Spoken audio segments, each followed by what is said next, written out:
Alright, we are recording. Hard to say how long this video is going to be. It was a long chapter. But we've been getting some short ones recently, so I guess that's fair. Alright, it covers quite a few things. So, Anakin comes into Padme's room and they talk. He leaves. Obi-Wan was checking the security on lower level in the building. Then she goes to sleep. They're trying to monitor, and then there's the attack with the centipede things. And then from there, I don't know how much of what I just said is necessarily in the movie, like them talking, I don't remember. But then all the way up until, they capture the assassin who's then killed by Jango Fett. So, anyway, that's about the span of it that's covered, and I do think it could be shorter, but I want to try to go closer to an order of these notes. Actually, I want to go back to the start of the chapter. Like I said, it's a long one. Okay, the door chime was not unexpected. Somehow, Padme had known that Anakin would come to speak with her as soon as the opportunity presented itself. She started for the door but paused and moved instead to retrieve her robe, aware suddenly that her nightgown was somewhat revealing. Her movements again struck her as curious, though, for never before had Padme Amidala harbored any feelings of modesty. Still, she pulled the robe up tight as she opened the door, finding predictably Anakin Skywalker standing before her. So this is it's exactly continuing the point, one of the points that I was making about the end of the previous chapter here. Actually, no, it wasn't just the end there, but in any case, that she just doesn't think of this, but I do find it a weird thing. Though, for never before had Padme Amidala harbored any feelings of modesty, her parents have failed her. It's like, come on. I mean, to be fair, that may just be not well written. Yeah. But it still is that whole her awareness of at least trying to control the situation. As I said, I don't think it's right to say that she finds his attention creepy or anything like that, but still she has an awareness of it, so she is reacting to that. I think that is a more appropriate way to put it at the moment, at least. So we have them talking. We then have, after that, some talking. And actually, some of their talking is interesting. Like how Anakin basically is praising Qui-Gon, because Qui-Gon is not so rigid as Obi-Wan was. Obviously, Qui-Gon is dead, and, it is possible that Qui-Gon would have done a better job bringing up Anakin. But there is also that part of me that would say, while yes, you would need Obi-Wan in the picture to be a counterbalance there to their adventurous spirits.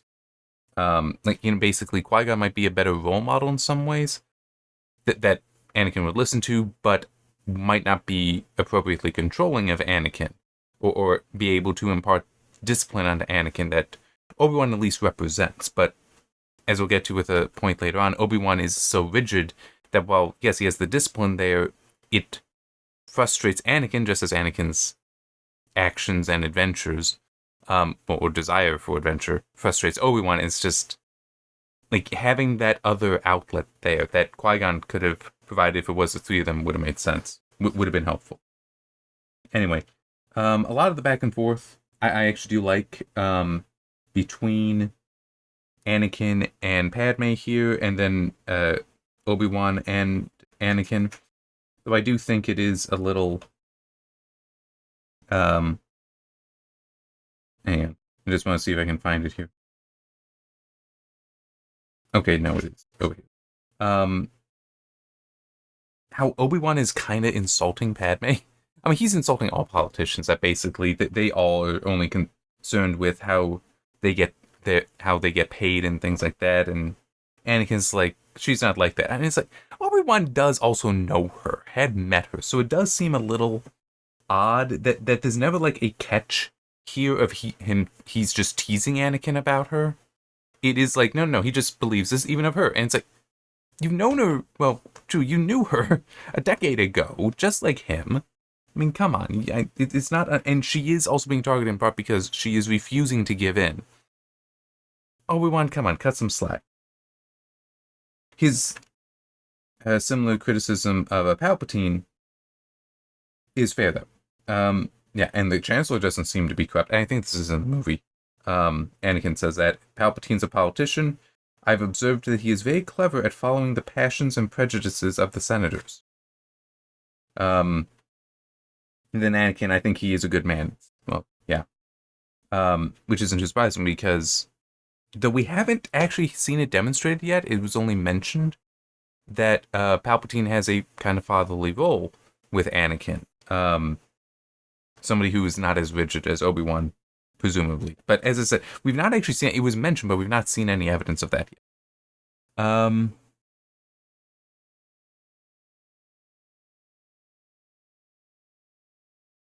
Yeah. And this, I'd already said a little bit, but I do want to kind of emphasize it a bit more, that it does suggest here, thus far in the chapter, because it's still progressing, that Obi-Wan is quite rigid. And I do find that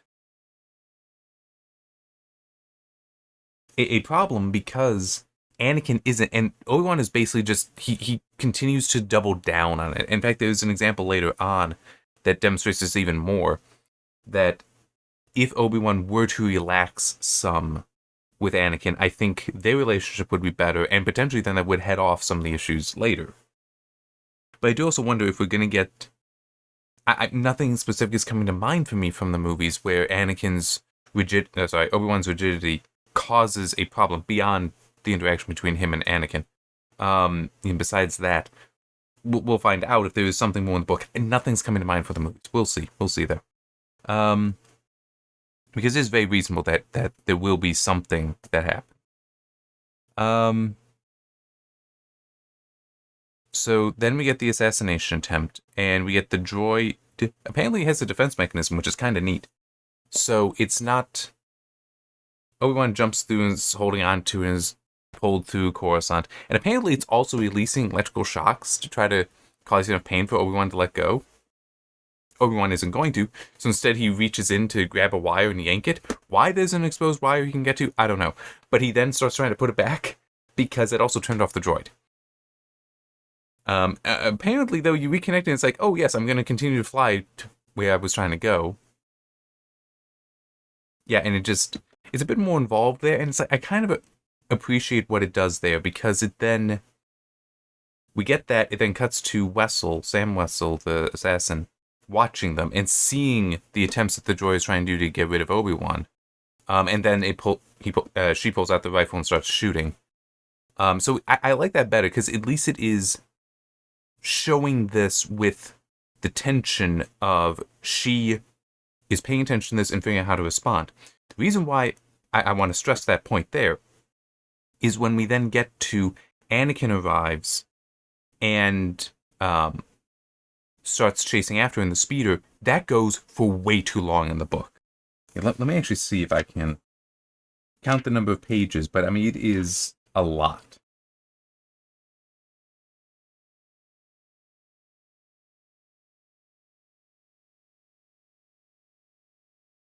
Okay.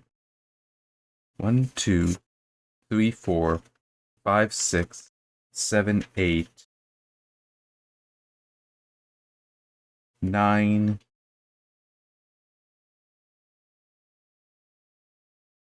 Yeah, it would be 9 pages.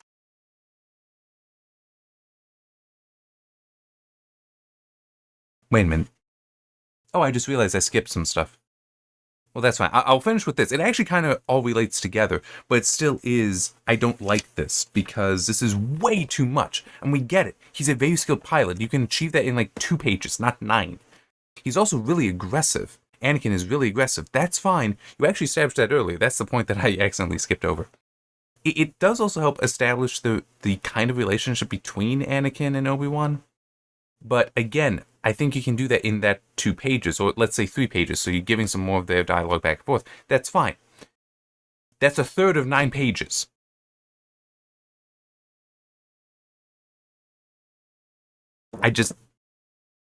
was too much. I think the movie's cut down a lot compared to this. I think that that's a lot more appropriate. And it's like, that it's more condensed because it does. Well, it's not more condensed. It's just edited down, so there's less time wasted doing that. And at least then you also have the soundtrack going. The thing that I forgot.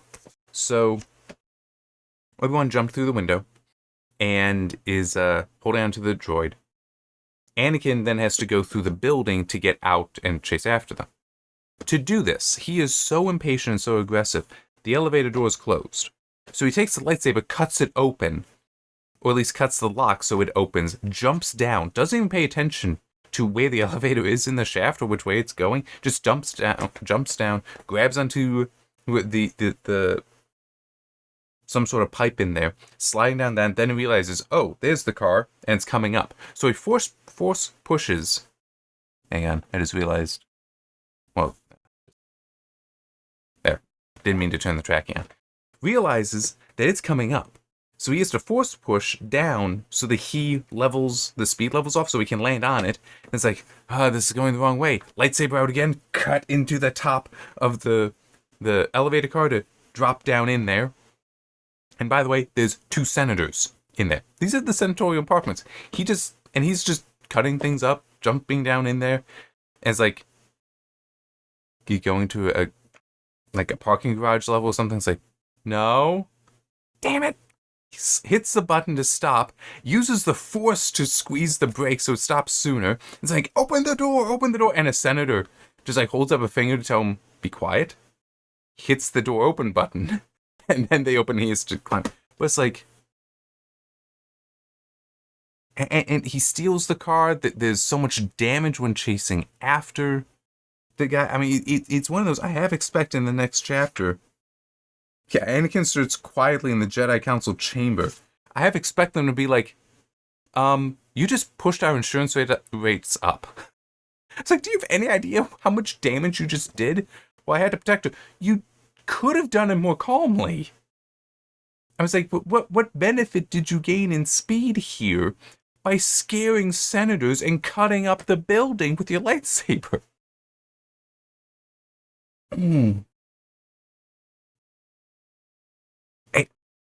Especially since even when he gets out there, he gets to the car that he then steals. There's the whole, he doesn't actually know which way everyone went. He got all turned around in the building. So he has to use the force to figure out where. So it's like if he had just gone a little bit more calmly and not caused so much property damage, still stolen the thing, he probably would still have been able to catch up just as easily. So, but this again that shows his aggression and impatience here.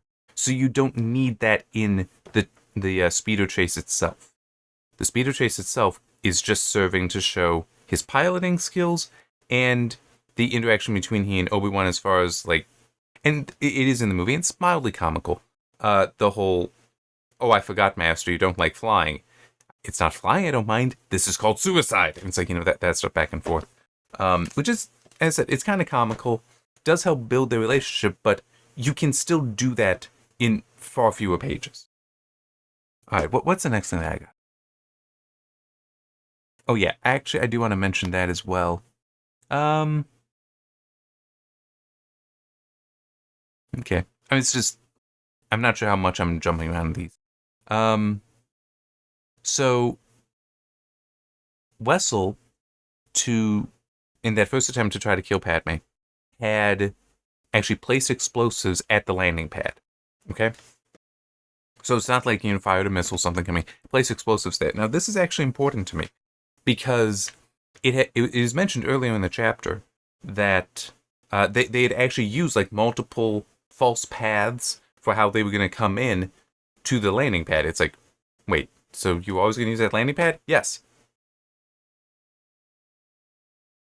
So in other words, all somebody had to know was when and where. Well, yeah, when and where she was going. Didn't need to bother with any of the other stuff. I mean, it's like, so it's kind of like in The Phantom Menace. They didn't really need to necessarily track Padme to Tatooine because they know they're coming to Coruscant. No matter what, they're coming there. That's the only thing they expected. So you didn't need to be too upset by their escape. You knew where they were coming. Same thing here. So, yeah, it just... I'm not sure if I can find it quickly enough, but it was like... Okay. I think it was when... Yeah. Everything from broadcasting false entry lanes to the appointed landing pad to the many shielding fighters. But it's like, if it's always to the same position, then that same destination, then obviously you attack at the destination. Now, if they had multiple landing pads, multiple transports, something like that, actual decoys there, not just on the transport, that would make so much more sense, but whatever. It also comments that Wessel didn't want to use the droid. She actually likes doing these things herself, but not with the Jedi around. Oh yeah, part of the back and forth with Obi-Wan and Anakin while they're in the speeder during the chase. Obi-Wan remarks that if Anakin were only training with his lightsaber as much as he trained his wit, he'd be at the level of Yoda. Anakin remarks back, I thought I was at his level. And Obi-Wan's like, only in your dreams. Which, this is a fine back and forth between them, building up the rapport between them for us, for our benefit. But it also does something else that I like, which is it is elevating Yoda's skills. Now, true, we don't really know what Anakin's skills are, but it still is establishing that Yoda is very skilled with the lightsaber. Since that will come into play later in the book when Yoda has to fight Dooku. Plus, it also kind of sets up the whole Anakin loses to Dooku, and then Yoda defeats him. So, we're already being told now that Yoda is better than him. Well, Yoda doesn't necessarily defeat Dooku, but at least holds him off competently, while Anakin does not. And it's just, not only do I like how it was written here, but I also see that it's like, this is a better way to do it than in Phantom Menace, when it's like, oh yes, Qui-Gon is one of the greatest swordsmen in the entire galaxy. Did you know that he's one of the greatest swordsmen in the entire galaxy? It's like, this was mentioned, I think, twice. And not very far apart, even. So it wasn't even like when Qui-Gon first was facing Maul on Tatooine, it was mentioned that he's so great, so this is a concern. No, it's only towards the end when they're fighting again on Naboo, the whole Duel of Fates moment. That's when it's mentioned twice. It's like, set that up earlier, people. Come on. And don't just talk about how, oh, he's the greatest. No, do something more like this, where it's just better than you. So then it's, you're establishing that they're elevated, but we don't necessarily care about who's number one. Because it kind of reminds me of something I saw years ago. Somebody saying, I have no idea who it was, but an author pointing out that in order to demonstrate in a story that a character is more intelligent than somebody else, you just need to make them more intelligent than somebody else in one example. Like, you have them solve the problem. Character A solve the problem that character B can't. That shows that character A, in that regard at least, is smarter. We don't need him to be character A to be the smartest there is. But in the context, they're the more intelligent. That's all you gotta do. But with Phantom Menace, it felt, no, he has to be character A. Qui-Gon has to be really, really high. It's like, not needed. And then have the speeder chase felt too long. I already mentioned that. We get some info about, basically, recap about the ending of Phantom Menace and how, why Anakin is being trained. That Obi-Wan did make the promise to Qui-Gon to train him. But this also connects into something else. For the Whispers spoke of Anakin as the chosen one, the one who would bring balance to the Force. Don't know why they're saying Whispers. That's something that Qui-Gon straight up said in Obi-Wan's presence while in the council chambers in the Phantom Menace, and it's been 10 years. So you'd think that they would be more than whispers at it. Or at least they wouldn't be quiet whispers. They'd be open whispers kind of thing. Obi-Wan wasn't sure what that meant, and he was more than a little fearful. That's fair. I know I'm biased because it supports the theory that I have, but it is like seeing them, the whole being uncertain about what it means, and it's like, well, yeah, because it does potentially mean he will eliminate all of you as well. He looked up at Anakin, who was standing patiently, properly subdued after the tongue lashing, and he took comfort in that image, in this incredibly likable, somewhat stubborn, and obviously brash young man. But it's just, I want to prop that he looked up at Anakin who was standing patiently, properly subdued after the tongue lashing, and he took comfort in that image.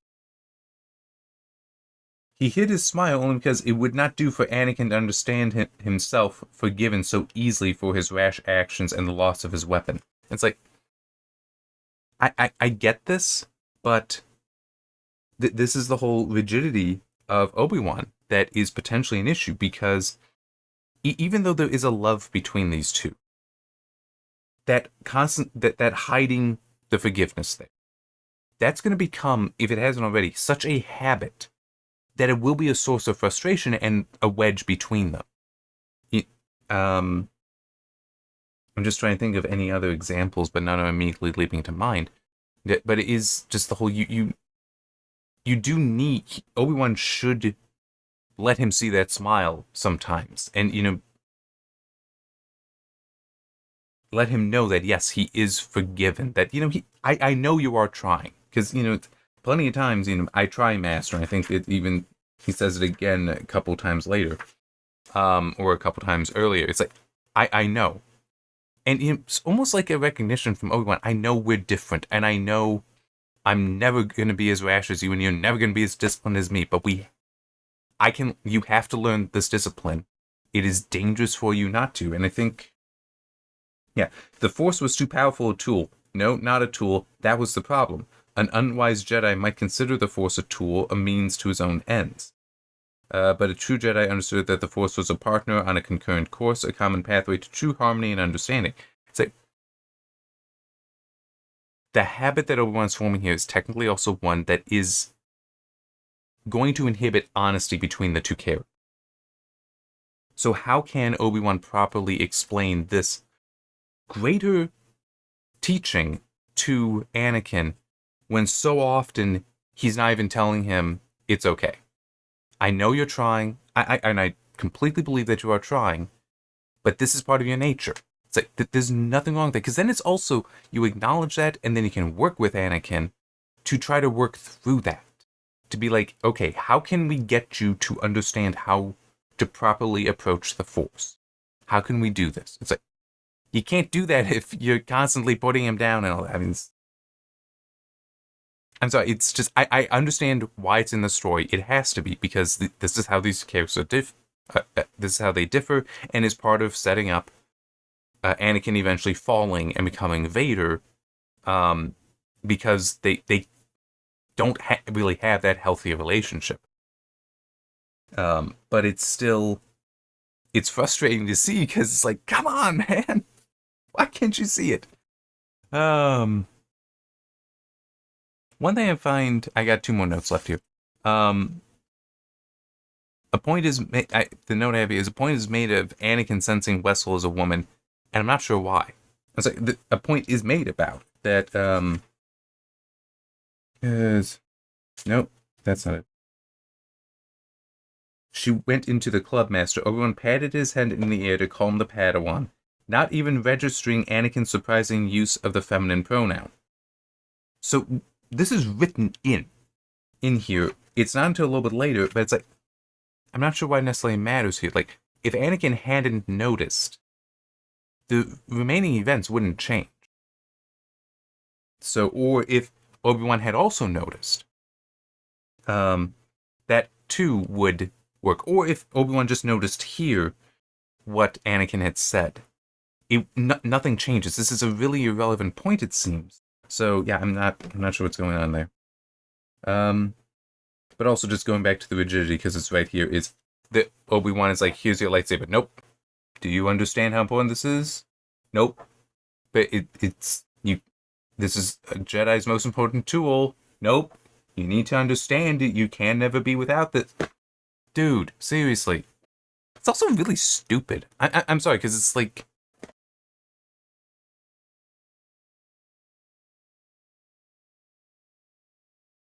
obviously, yes, the Force is not a tool in that sense, but it still is.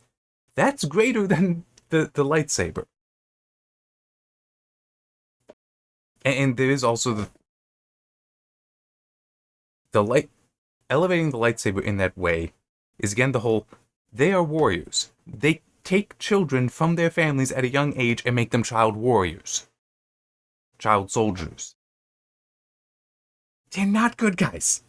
I'm sorry. It's like just. And it also reminds me, I feel kind of uncomfortable with how I was talking about. I think it was in the previous video, maybe the one before, about how sometimes it makes sense in a story, obviously in stories, that you have a character who's not a good guy. Let me be clear. Not necessarily good guys. That wipe out entire peoples, including the children, because sometimes the seeds are already rooted there, and you gotta get rid of them in the stories. And even if there is explanation for it later, like, Vader killing the younglings, even if you can give an explanation for it, it still is horrible. But it's like, anyhow. Okay. So, Obi-Wan has cut open Wessel's mask. It's cut off her arm, so she is disarmed, literally. Doesn't have the blaster anymore to shoot him.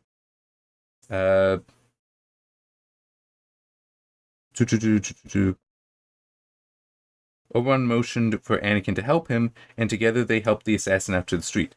They lowered her gently to the ground, and she started awake, so this implies she at least was not completely conscious, as soon as Obi-Wan began to attend her wounded arm. Tough as she was, she ended with a grunt and a groan, so she is in pain. Agony is used some way to describe her feeling. They heard a puff from above, and the bounty hunter twitched and gasped and simply expired, her human female features twisting grotesquely back into the lumpy form of her clawed-eyed nature.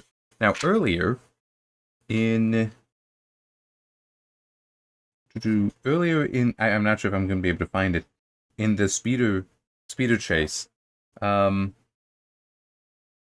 does comment that she briefly lost her concentration, and this caused her to revert back to her clawed-eyed form instead of being the human female form that she's taken on, because it broke her concentration. It's like she had her part of her arm cut off, apparently was unconscious, at least briefly, from that, and is in painful agony, and yet is still maintaining concentration for her form until she's killed? I don't think so. Like, to me, this is a significant inconsistency, and significant not in that, oh, it makes a big difference to the story. No, significant as in, somebody should have caught that and been like, you sure you want to have her shapeshifting tied to her concentration? Because it's broken here, clearly, and she didn't change. Yeah, significant as in how obvious it is. I want to see how long the next chapter is. Not that long. Okay. Oh, one other thing that I guess I can add is, and it actually felt a little circular with how it was, but part of the back and forths that they had earlier, prior to the assassination attempt, was between Obi-Wan and Anakin.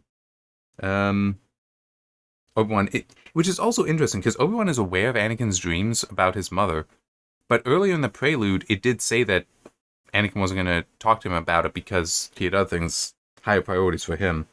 At least that's Anakin's interpretation. Are they dreams or are they visions? Are they image of what has been, or do they tell of something that is yet to be? Anakin questions. Or are they just dreams? Obi-Wan said, not every dream is a premonition, some vision, or some mystical connection. Some dreams are just dreams, and even Jedi have dreams, young Padawan. And dreams pass in time. And it's just... I get the point here. It's just odd because it wasn't established that Obi-Wan is aware of these dreams. In fact, it was suggested somewhat the opposite. And I feel like it could be written better here, at least. Just the, well, yeah, I guess it feels a little too declarative to me, Obi-Wan's language here. But it is also, I guess, it is more so later on where we really are seeing how rigid Obi-Wan is, and it's like, well, yeah, he would be declarative in that. Um, yeah, so I guess that would make sense. There you go, because sometimes that happens where you look at it some more and you realize, oh, wait, no, it actually does make sense exactly as it is. Even if you didn't necessarily like it, but that's a, well, wasn't liking it because I don't like having him having a character that rigid because can see it causing problems that I don't really want. It does also make me wonder, though, how do I handle characters that are so rigid? Do I really have any characters that are all that rigid? None are really coming to mind. But I think it's also, for me, when I envision some characters of mine, upcoming characters, that would be rigid, or even some that I may already have who are rigid. It's not that they're rigid as in, no, this is how it is, this is how it is, this is how it is. It's more they can deviate, so they are flexible, but they will always come back to where they were. So it would be like, if Obi-Wan was such a character, would be emphasizing dreams can just be dreams. Don't always have to, like, focusing on that first instead of, and being a bit more comforting in it, but coming back to, really, you don't need to worry about it, kind of stuff. So I don't know. But it does actually make me wonder, should I be paying more attention to Obi-Wan as far as, because at some point I will need a rigid character, I think. Trying to think about future. No? Current story doesn't really need one. Next story, no. No, one will be stubborn. One will be somewhat stubborn, but not rigid. And also a number of the characters in that story will have their minds changed over the course of it. I'm trying to think about some other other stories I want to do in the future. And that one, I got one where he's not really rigid. He is flexible, but he is so so beyond a lot of them in at the level that he typically will think at. Um, like, 4D chess player versus checkers players kind of thing. That again, it's he's not rigid, but he always, whatever move the other player makes, he's able to react to and then get to the move he wants to make, kind of thing. Where it always comes back to what he wants. And it is because he is that flexible and that able to react to a situation.